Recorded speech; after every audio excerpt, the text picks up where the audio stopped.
Well, boxing as a sport is officially dead. With all the fights that happened on Friday night, I've learned one thing. Integrity is dead, and it was thrown out the window to make space for vanity. The entire show, not a fight, but a show, was done solely for the purpose of inflating Jake's ego, his pockets, and promoting his company/product. With all the hype and videos surrounding this fight, we were tricked into thinking this was going to be a fight. It was officially sanctioned, which means that the fight would show up on both of their records, both fighters were preparing for it extensively, both had something to prove, and for Mike, there was even something on the line, pride if nothing else, or so we thought. Not only was Jake versus Mike fight shady, all three fights that night were. The first fight was a draw, and even though my friend, who has done some semi-professional boxing, assures me that the draw can happen, though unlikely, I just can't grasp the fact that you have three judges, it's a title fight, and it somehow ends in a draw. Okay, I guess, I'll take the L here, but really, the fight sucked. The second fight, which people are praising was better than Jake versus Mike, was just as big of a shit show as the fight before and after. Imagine losing a title box match to someone who headbutts you 3 times in the face. Seriously. The woman that kept the title belt headbutted her opponent 3 times to a point where the other woman had a severe cut on her face right here. The commentators played it off like, ooh yeah, she plays with her head first. Dude, we are boxing. This is not a headbutt competition, and the fact that this is not penalized just sets a bad precedent for the sport itself. And you all know how the last fight went, but I'll break it down just in case you missed something. So let's start with the walk-in. Now, am I totally out of touch or what? For all the 15-year-olds watching this video, can you tell me if you think Jake's walk-in was cool? Slowly driving in with the song I Can Feel It in the Air Tonight playing and spraying some weird-ass spray? And while you're down there in the comments, if you attended the fight, can you explain to me why you booed this guy walking in?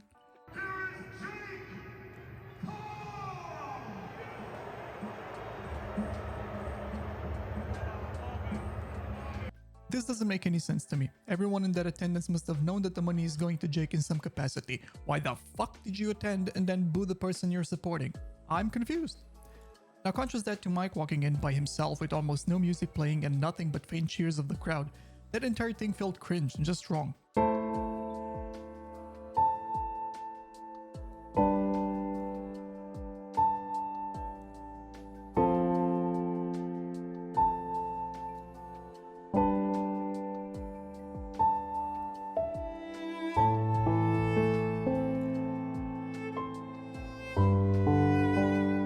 The fight itself had an interesting rule set, 14-ounce gloves and a 2-minute timer, which really just seems like Mike traded a glove debuff for a stamina buff. There is no way he would last 3-minute rounds, but with the 14-ounce gloves, there's no way he could land a knockout punch either.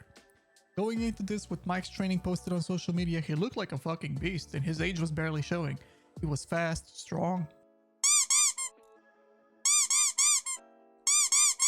But as soon as the bell rang for the first round, it all disappeared. No speed, no power, no movement.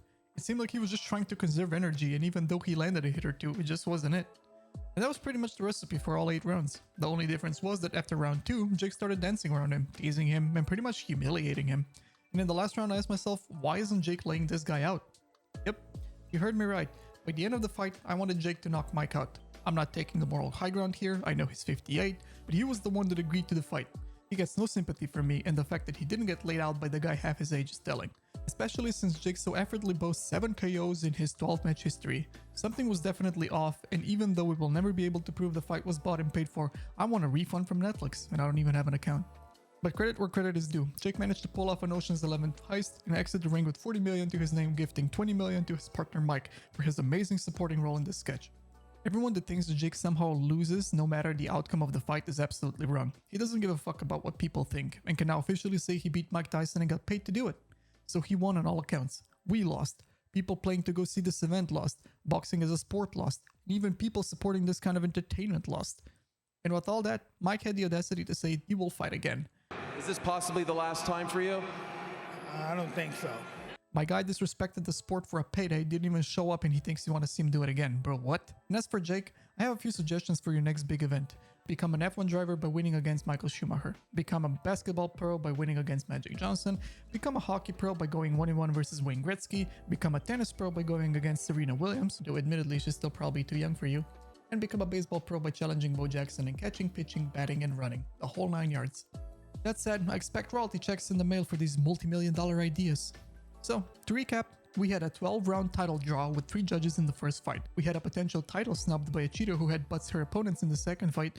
And we had a badly choreographed dance between a vanity-obsessed scammer with no morals and Apollo Creed's dad who would rather eat the gloves than hang them up.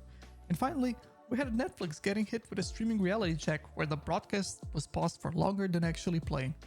And all in all, this brings me to the conclusion that there's no point watching another boxing match ever again, because who wants to tune in or bet on a draw, cheating scandals, and badly choreographed fights? But hey, at least we got the nice shot of Mike's crisp cheeks. He looks very good for his age, I'll give him that. Now subscribe, or Mike is gonna bite your ear off.